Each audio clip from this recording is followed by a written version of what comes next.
Bismillahirrahmanirrahim. Assalamualaikum warahmatullahi wabarakatuh. Mohon izin memperkenalkan diri sebelumnya, nama saya Aden Arbayuda, mahasiswa Universitas Satu Asia, program studi S1 PJJ Manajemen. Mohon izin, mmm, menyampaikan, terkait UAS manajemen risiko. Di sini, saya langsung saja supaya menyingkat waktu. Yang pertama, jadi adalah, eee, profil singkat perusahaan, yang akan saya bahas. Adapun profil singkatnya yaitu usaha milik saya pribadi, dengan, nanti akan saya kait-kaitkan dengan materi dan, referensi, yang telah diajarkan selama perkuliahan. Nah, di sini, jadi berikut profil singkatnya adalah usaha. Identitas kita awali dengan identitas dan jenis usaha yang saya miliki adalah Wolupool. Nah, di sini Wolupool menyediakan tempat bermain dengan fasilitas meja premium alias meja impor, kemudian layanannya berupa penyewaan meja biliar yang per jam. Terus di sini saya melihat, ada potensi di lain untuk kedua hal tempat tersebut, ada juga untuk F&B, ya makanan, minuman, turnamen, dan event komunitas. Jenis tempat ini adalah jenis usaha hiburan, rekreasi ya menurut saya. Terus kemudian selanjutnya target pasar ya, kalau kita, kelompokkan, di sini saya mengkelompokkan ada beberapa target pasar saya pribadi. Yang pertama adalah berdasarkan, eee, minat dan usia gitu. Di sini yang jelas kan pasti banyak, eee, targetnya remaja, mahasiswa sekarang kan kisaran umur 18 sampai 25 tahun kan hiburannya banyak ke arah biliar gitu kan. Pekerja muda, pekerja awal itu kan dan punya komunitas untuk bersosialisasinya di biliar. Di satu sisi meningkatkan skill, di satu sisi juga, menambah relasi gitu, bersosialisasi gitu. Kemudian komunitas biliar-biliar lokal itu juga bisa kayak POPSI, Persatuan Olahraga Biliar Seluruh Indonesia itu termasuk salah satu yang memadai. Nah ini menjadi target pasar, kemudian berdasarkan pendapatannya, karena saya juga menyewakan tempat saya itu terjangkau karena ingin, eee, supaya dapat dijangkau dan dimainkan oleh banyak ini ya, berdasarkan, yang kedua berdasarkan pendapatannya tadi, kalangan menengah ke atas yang relatif mampu membayar, eee,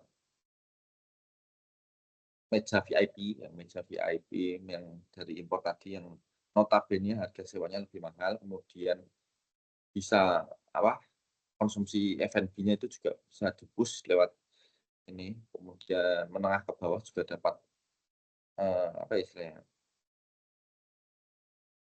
di jam-jam non-peak itu kan kita menyediakan promo ya, akhirnya bisa menjangkau juga target pasar kita ke menengah ke bawah, kemudian referensi psikografis ya, itu kayak pecinta permainan yang kompetitif itu kan banyak sekarang karena biliar menjadi salah satu olahraga yang, lagi hype ya, mungkin sekarang banyak kompetitif gitu ya, dan mencari pengalaman sosial ya, dan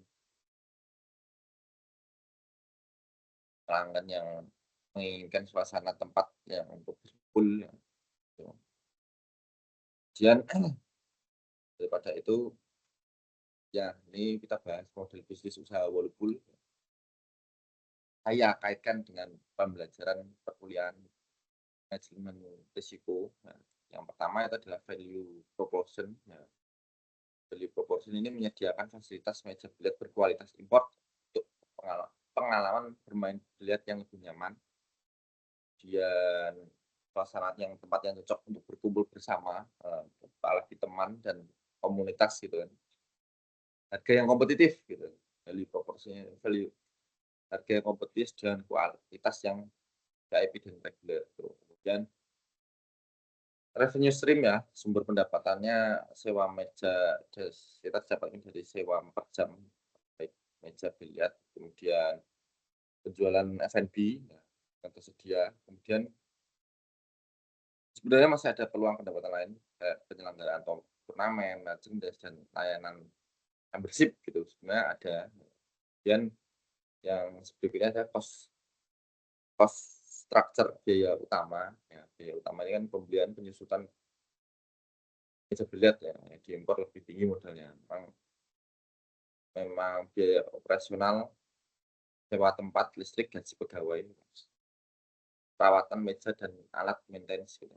Dan customer relationship ya, layanan customer service yang murah, alias, kru-kru kita itu pasti sangat ramah ya, sangat, friendly.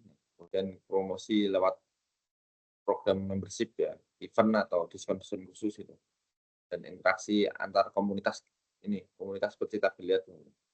Dan yang terakhir adalah channel atau saluran pemasarannya.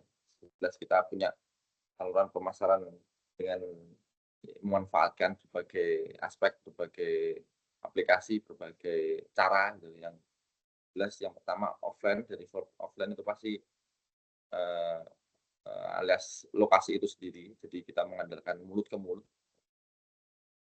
mulut, kabar punya kabar, kemudian digital marketing ya, kita tahu sendiri sekarang digital marketing sangat, eee, pasti tidak ada orang yang istilahnya tidak menggunakan digital marketing di era sekarang ya. Maka dari itu, kita salah satu,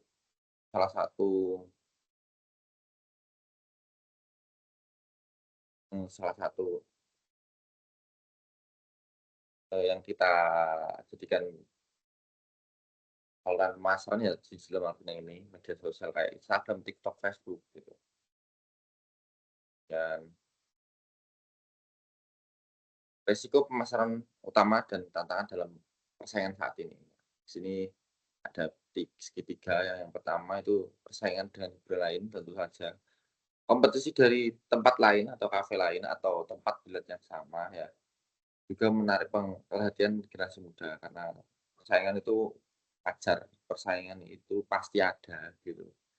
Jadi inilah salah satu risiko pemasaran itu memang ini, dan tantangan. Kemudian perubahan perilaku konsumen ya, perubahan perilaku konsumen ini adalah mencari apa ya, kayak seiring berjalannya waktu konsumen itu pasti mencari pengalaman yang lebih gitu kan, karena monoton itu pasti membosankan. Nah, pasti pengalaman lebih dari sekedar permainan itu kayak seperti suasana foto, seperti kayak pembaruan meja gitu kan, areas karpet gitu, dan perubahan preferensi hiburan ya, yang namanya, eee, apa ya, perubahan generasi kita sebut Gen Z sekarang ya, dan milenial itu kan cenderung memilih aktivitas yang menggabungkan, dengan digital entertainment gitu, dan kaitannya dengan, tadi itu sosmed segala macamnya ya. Kemudian risiko digitalisasi ya, tempat hiburan yang tidak memanfaatkan kanal digital sosial media ya, berisiko kehilangan engagement dengan pasar potensial yang sangat aktif di dunia. Yang jelas ya, sangat jelas penetrasi media sosial tinggi di Indonesia itu tempat yang tidak, apa ya, tidak aktif di media sosial akan kalah dengan pesaing yang melakukan digital marketing secara efektif. Kemudian tantangan operasionalnya itu biaya operasionalnya seperti listrik, sewa, terus bayar gaji pegawai. Jika tidak dikelola baik itu dapat melakukan margin keuntungan gitu, menekan margin keuntungan. Jadi pemeliharaan alat dan kualitas fasilitas adalah aspek penting karena pengalaman bermain itu sangat dipengaruhi oleh kondisi meja. Dan yang selanjutnya adalah risiko SDM yang berpotensi muncul ya, berdasarkan risiko pemasaran seperti persaingan ketat, perubahan perilaku konsumen, tuntutan, dan penggunaan kanal digital itu terdapat risiko SDM yang utama. Nah, di sini adalah keterbatasan kompetensi ya, karena kita bahas dengan, secara spesifik SDM, sumber daya manusia, yang pertama itu jelas keterbatasan kompetensi keterampilan SDM, kayak mungkin saya mengakui keterbatasannya di sini adalah belum memiliki standar pelayanan pelanggan ya. Dan kurang memahami pemasaran digital ya, karena digital ini kan sangat luas ya, kita nggak mungkin di situ juga, kita masih belajar dalam proses memahami dan inilah salah satu risiko juga, dampaknya itu juga pelayanan yang kurang ramah dan tidak konsisten mungkin ya, tidak mampu memanfaatkan media sosial ya itu. Kemudian tingginya turnover pegawai. Jadi karena bisnis ini bisnis yang istilahnya skala kecil, menengah, dan termasuk pegawai pun pasti, mmm, mengalami pasang surut turnover gitu ya, yang namanya usaha BUMN, biasanya kan mempekerjakan kalian non formal gitu ya, berstatus harian atau kontrak, berusia muda, eee, dan mudah pindah kerja dan ini meningkatkan risiko turnover gitu. Dan dampaknya ya sering terjadi pergantian pegawai, biaya pelatihan berulang gitu, istilahnya kita harus training lagi dari awal, penurunan stabilitas operasional, kemudian rendahnya disiplin dan etika kerja ya, kayak tanpa SOP itu kan pengawasan yang jelas itu risikonya berikut dapat muncul itu adalah kayak karyawan itu kan datang terlambat ya, karena nggak ada SOP yang jelas itu kan. Jadi enaknya salah satunya yaitu tadi, telat, datang telat, kurang bertanggung jawab dalam menjaga fasilitas gitu. Kemudian pelayanan yang tidak konsisten antar shift gitu kan. Kemudian, kurangnya pemahaman pengalaman pelanggan, dan kayak perubahan perilaku itu kan, menuntut pelayanan yang cepat, responsif, dan lingkungan yang nyaman dan aman gitu kan. Jika SDM tidak memahami pentingnya pengalaman pelanggan, kan maka risiko pemasaran ini kan akan meningkat gitu loh.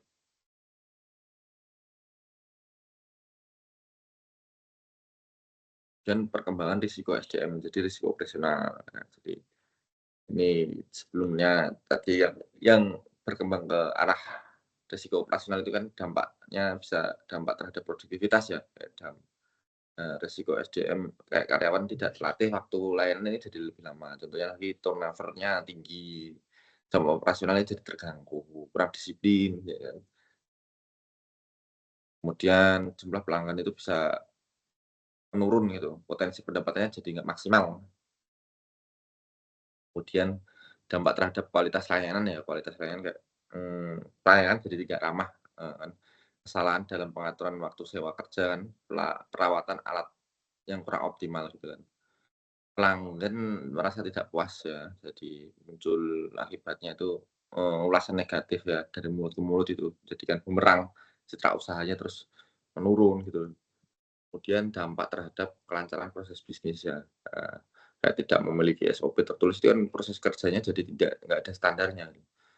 Jadi terus kurang koordinasi antar karyawan, sering terjadi konflik internal, terus pengelolaan kas dan jadwal itu kayak sering tidak rapi gitu dan mengakibatkan itu kayak terjadi kesalahan pencatatan transaksi, antrian pelanggan itu nggak dikelola, risiko kebocoran pendapatan itu semakin meningkat gitu. Kemudian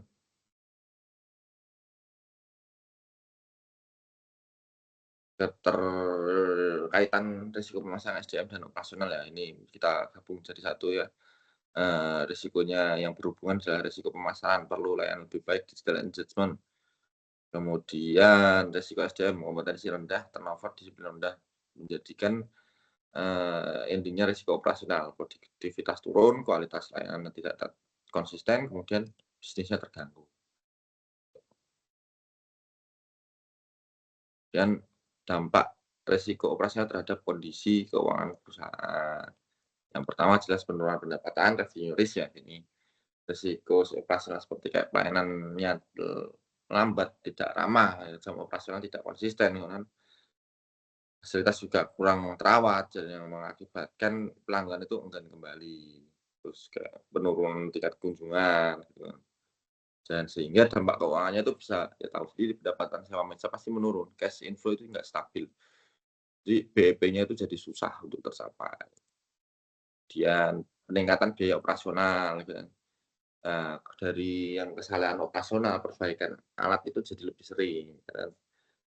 Turnover karyawan tinggi, jadi kayak harus pelatihan lagi, terus penggunaan listrik dan fasilitas yang tidak terkontrol itu kan salah satu, meningkatkan biaya operasional ya, yang dampaknya itu bisa kayak margin keuntungan itu pasti menurun, profit-nya itu pasti juga tertekan gitu. Kemudian kerugian akibat kesalahan administrasi ya, kayak sering terjadi kesalahan pencatatan, potensi kebocoran kas ya, resiko keuangan, kecurangan gitu loh, fraud gitu kan, yang dimaling gitu kan itu. Dampaknya itu ke keuangan ya pendapatan tidak tercatat secara optimal, laba usaha lebih kecil, kemudian sulit melakukan perencanaan keuangan. Kemudian penurunan reputasi berdampak apa ya, ke finansial ya, jelas, secara tidak langsung itu pasti penurunan jumlah pelanggan itu kan. Biaya promosi yang meningkat gitu kan untuk memulihkan citra, nilai usaha yang menurun itu kan jelas jelas sekali tuh.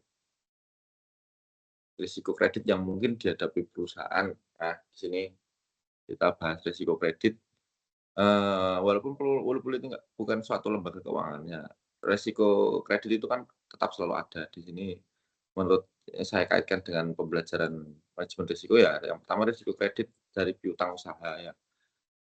Mmm, kayak, tim piutang itu dapat timbul ketika pelanggan komunitas atau event diperbolehkan membayar di akhir gitu. Terus kerjasama antar instansi dan kelompok itu gitu. Alias kalau misalnya pas turnamen gitu. Yang resiko muncul apa ya, keterlambatan pembayaran, piutang tak tertagih gitu. Dampak keuangannya apa ya, arus kas terganggu pastinya, modal kerja juga berkurang. Sedangkan perusahaan tetap menanggung biaya operasional meskipun tidak menerima uang gitu.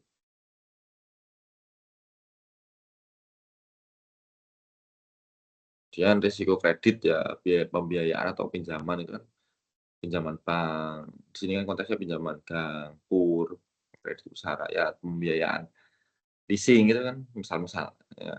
Terus resiko yang mungkin terjadi kan ketidakmampuan membayar cicilan gitu kan, dan pendapatan menurun, dampak keuangan ya denda, terus penurunan reputasi kredit juga kan, jadi jelek ya, tekanan likuidasi kan, gagal bayar itu, eee, terus yang terakhir itu resiko kredit dari kerjasama dengan pihak ketiga gitu. Salah satunya itu kan pasti ada yang namanya supplier makanan, minuman, penyedia alat peralatan biliar itu, atau event organizer itu kan nggak nggak sepenuhnya orang itu bertanggung jawab gitu loh. Pasti ada ini, namanya juga risiko ya, yang mungkin muncul itu kayak mungkin ya pihak ketiganya itu yang gagal memenuhi kewajiban, gagal, suplai makan atau gagal dalam event gitu kan, terus pembayaran di mukanya tidak diikuti kinerja yang sesuai perjanjian gitu kan, sengketa pembayaran kan sering terjadi tuh. Dampak keuangannya ya kerugian finansial jelas pembayaran nggak seimbang gitu, gangguan operasional lah kayak ending-nya nanti. Sedangkan nanti di akhirnya juga biaya tambahan jadi pasti, ini untuk menambal itu. Nah di sini, jenis asuransi yang cocok untuk memitigasi risiko perusahaan. Yang pertama itu asuransi properti, kemudian asuransi properti ini sendiri kan yang dimitigasi itu kan kerusakan, kebakaran, pencurian, bencana alam gitu kan. Dampak risikonya biaya pergantian meja sangat besar, operasional terhenti, kerugian modal usaha yang bisa di-cover. Manfaatnya menjaga nilai aset, menghindari kerugian besar. Kemudian asuransi tanggung jenggot atau public liability insurance. Dimitigasi ya pelanggan mengalami cedera saat main, kerusakan barang milik pelanggan, gugatan hukum itu. Kemudian asuransi karyawan ya, kayak kecelakaan kerja, biaya pengobatan karyawan itu kan. Kemudian asuransi gangguan usaha itu kan, yang dimitigasi itu ya kayak penurunan pendapatan yang diakibatkan oleh kebakaran, kerusakan fasilitas. Kemudian yang terakhir itu asuransi kredit, asuransi piutang usaha tak tertagih, gagal bayar itu kan dapat di-cover gitu, melindungi arus kas, sehingga melindungi arus kas, mengurangi risiko bad debt, kemudian memberikan kepastian kerja bisnis gitu. Kemudian, cara diversifikasi asuransi,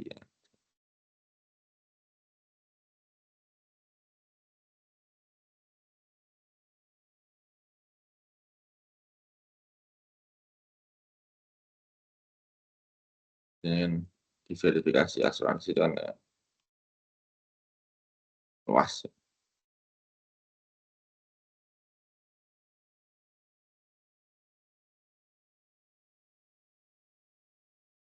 rekomendasi strategi manajemen risiko terpadu, identifikasi dan pemetaan risiko, penguatan pengendalian internal, manajemen risiko fintech, gitu kan.